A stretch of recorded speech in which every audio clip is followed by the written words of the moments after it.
Win ou lose, telle est la question. Quel loser. C'est ma nouvelle. Elle, je l'aime trop. Icône. Le gagnant ou le perdant de la semaine. Roulement de tambour. Et bah alors, roulement de tambour, mais bientôt une première réponse avec Audrey.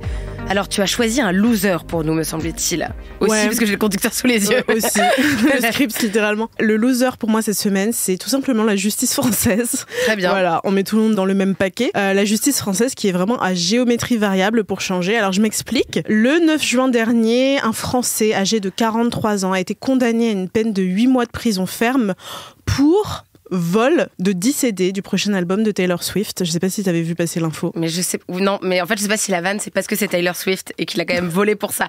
Non pas un, mais 10. Ou le fait, bien sûr, précis. que j'entends que la peine est disproportionnée, tandis Voilà. que des violeurs n'ont jamais rien d'autre que. Bah rien. Du tout.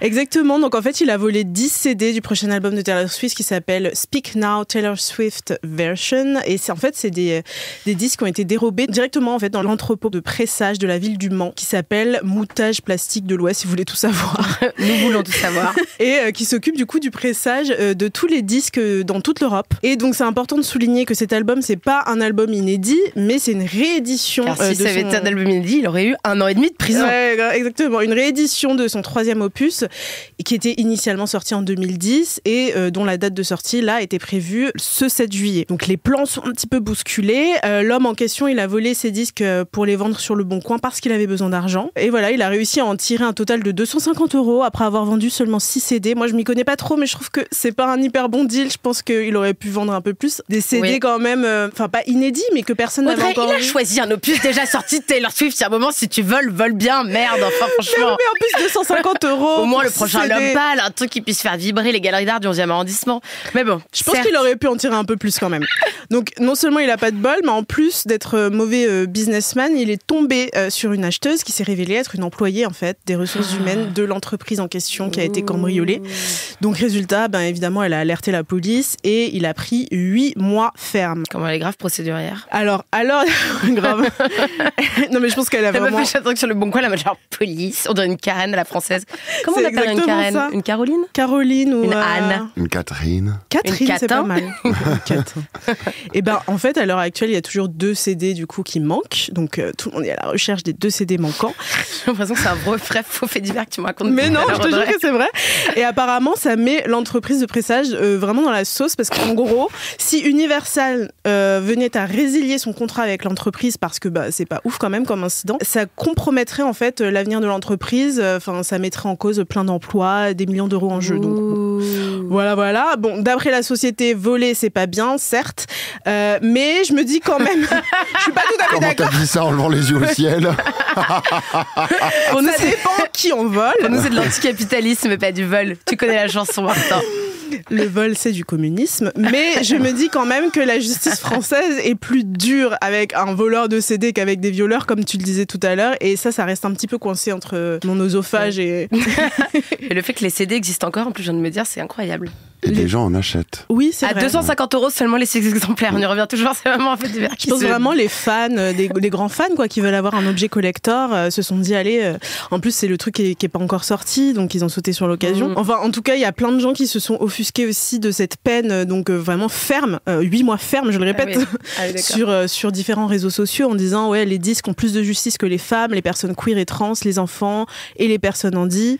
On vit dans un monde où voler les albums de Taylor Swift, c'est plus grave que d'harceler des meufs ou de faire de l'évasion fiscale. Enfin, j'en passe. Mais voilà, les gens sont pas très contents de cette peine parce que quand même 8 mois ferme, c'est énorme. Enfin, énorme en tout cas, comparé à ce que la justice française peut faire pour d'autres faits bien plus graves. Je trouve ça quand même ouf. Donc voilà, pour moi, c'est la justice française, loser intemporel et loser de la semaine. Merci Audrey. En vrai, j'ai adoré ce fait divers. Je m'en suis un peu délectée. Tout était était drôle et tout était une vanne. Et la merveilleuse voix qu'on a entendue, c'est évidemment celle de Martin Dust. Est-ce que ça t'inspire quelque chose? Est-ce que tu veux nous parler d'un fait divers? Est-ce qu'il y a un up, un down, quelqu'un à qui tu veux remettre un trophée? Non, mais ça me rappelle ton histoire, ça me rappelle aussi des condamnations de SDF pour une bûchette de fromage de chèvre ou pour des mères de famille qui avaient volé des paquets de pâtes et qui se prenaient 6 mois de ferme. Ouais, non, mais et c'est complètement aberrant, effectivement. Il y a un vrai problème dysfonctionnel et systémique avec notre justice. qui n'a de justice que le nom, malheureusement. Vraiment, à géométrie variable, comme je disais, il suffit d'être Taylor Swift et voilà. La fin de la phrase. D'être blanche et blonde, tu veux dire? Blanche, blonde, riche. Donc, pas de loser pour toi, tu veux condamner personne? Je passe à mon winner. La justice aussi. Vas-y, passe à ton winner, parce que non, mais sinon, il y a tellement de choses à dire. Moi, le truc qui m'a énorme... tellement énervé, là, c'est ce qui s'est passé à Mayotte, où l'État français est quand même allé et détruire des bidonvilles et expulser des gens en masse hors de tout cadre légal pour les renvoyer aux Comores. Il y a un terme dans le droit international, ça s'appelle une déportation, qui est aujourd'hui organisée par l'État français. Ça m'hallucine qu'on n'en parle pas plus.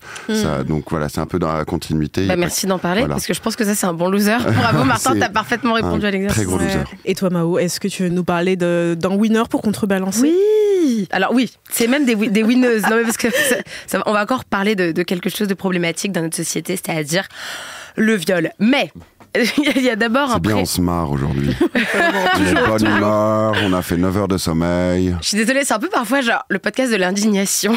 Les mains dans la pote, mais en même temps, ça nous fait du bien, c'est une forme de thérapie. On déverse notre colère. Exactement, mais il y a de la joie dans la colère. Après, on parlera de toi et ça, ce sera une joie. Pour introduire mes winneuses, je voulais faire un petit préambule. Il y a longtemps, j'étais pigiste à Midi Libre et c'était en 2018.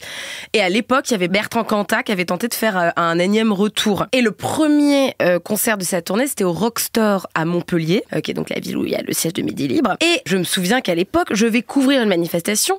2 manifestantes qui décident d'y aller avec des pancartes pour faire annuler le concert. Le concert n'est pas annulé. Elles y vont, puis ça donne un truc hyper difficile, tu sais, entre genre des manifestantes qui disent bouh quand il y a les gens qui rentrent, les gens qui disent pute, et puis il se passe rien. Et en fait, au final, comme ça a été couvert par la presse et des titres nationaux, toute la suite de la tournée de Bertrand Cantat a été annulée. Il n'a plus jamais pu refaire son retour musical.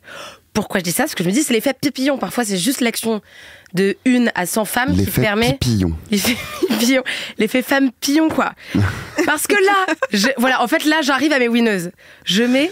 Bon, faut savoir, chers auditeurs, que nous sommes extrêmement fatigués de ce micro. Disclaimer. Martin est au bout de sa life parce qu'il ne dort que 5 heures et qu'il produit 4 spectacles et que Virginie Despentes vient peut-être au cabaret de poussière.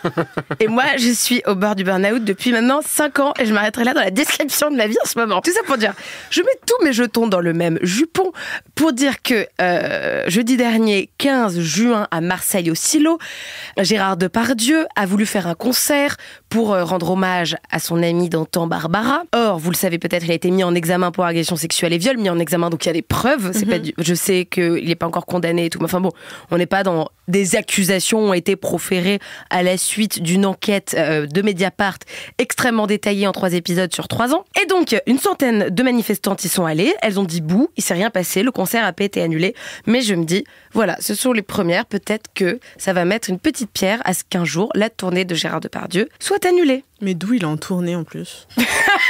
Gérard Depardieu. Bah, parce qu'on est en France. J'imagine que c'est un Casanova et non un violeur. Oui. C'est un monument, non un violeur. Je peux le dire avec plein de trucs.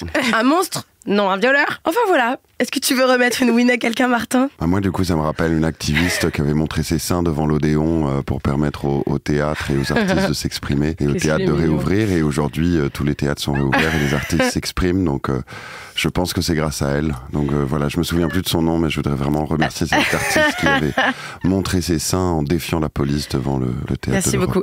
Alors, chers auditeurs, cher Audrey, il parle donc de moi. J'avais fait un truc à la Femen pour faire du soutien aux gens qui étaient dans des théâtres, mais l'ouverture des théâtres n'a rien à voir avec moi. Mais j'ai été arrêtée par la police, donc voilà, il y a eu un gate. Ne sous-estime pas le pouvoir de tes seins, Mao. Bon, la dernière fois, ils sont énormes.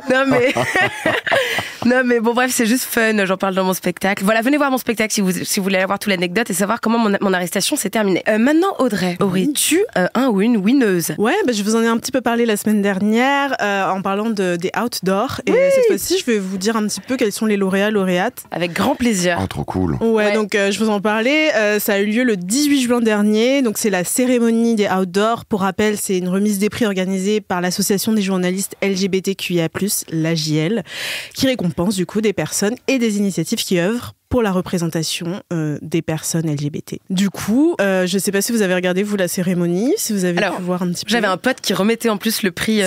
oui, Lou Trottignon, il remettait le prix de la personnalité de l'année. Ok. Et il m'avait pas plus.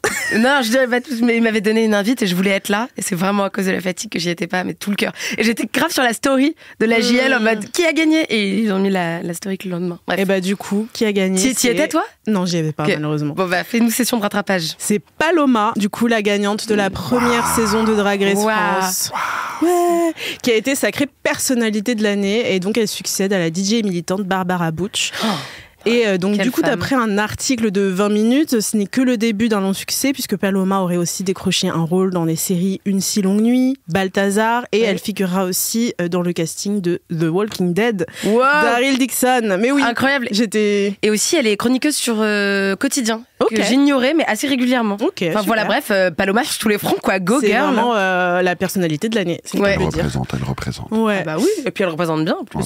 Elle est bien dans ses pompes de combat et tout, moi j'aime bien. Super. Et du coup, pour le reste des récompenses, il y a aussi Célène Agapé qui a remporté le Outdoor 2023 de la catégorie Enquête Reportage pour son reportage consacré à la difficile libération de la parole LGBTQIA+, aux Antilles, 10 ans après le mariage pour tous. Et j'ai pas encore vu le reportage, mais ça m'a donné envie de le regarder.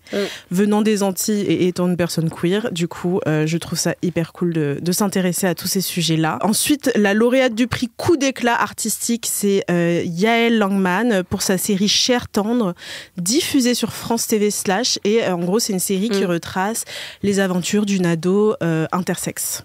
Pareil, ça m'a donné envie de le voir, donc je sais pas si vous l'avez vu, cette série. Non, mais ça me passionnerait. Ouais, ça a l'air plutôt cool, c'est assez rare, tu vois, ce genre de représentation d'adolescentes intersexes. Et enfin, il y a eu aussi des lauréates du prix documentaire, le documentaire qui s'appelle Voyage au Gouinistan. Merveilleux nom quand même. Voilà, exactement. C'est Christine Gonzalez et Aurélie Cuta qui racontent leur parcours et leur quotidien en tant que couple lesbien en Suisse. Et oui, Christine Gonzalez qui est aussi dans C'est encore nous sur France Inter, avec Charline et moi.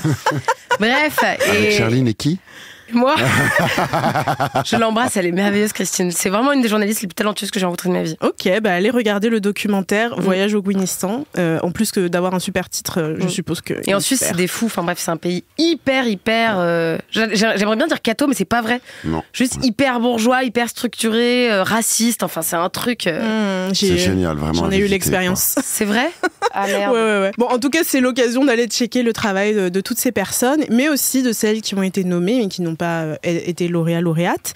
Et vous pouvez revoir l'intégralité de la cérémonie sur la chaîne YouTube des Outdoors. Merci Audrey. Voilà. Est-ce que t'as un winner, un loser ? Moi, j'ai plus rien à rajouter, mais est-ce que t'as envie de nommer quelqu'un personnalité de l'année ? À part ta maman ou une jeune femme qui aurait montré ses seins dans je vais nommer Xavier Belin, puisque c'est comme ça, qui est mon directeur musical au Cabaret de Poussière, que moi je trouve absolument merveilleux. Son premier album s'appelle Pitek Pi, c'est du jazz caribéen fantastique, mais surtout cette année, il revient d'une longue résidence de 2 semaines en Guyane pour à la recherche des musiques traditionnelles en Guyane, et c'est passionnant, et il fait une résidence tous les mois au Baiser Salé qui s'appelle Pléonasme, où il fait découvrir toutes les musiques de la Caraïbe, que ça soit tant traditionnel que le jazz d'aujourd'hui, et c'est vraiment fascinant, il est incroyable. Donc moi, de toute façon, tous les jours, ma personnalité de l'année, c'est Xavier Belin. Trop bien. Bon, chère auditrice, nous-mêmes et vous aussi, allez écouter Xavier Belin.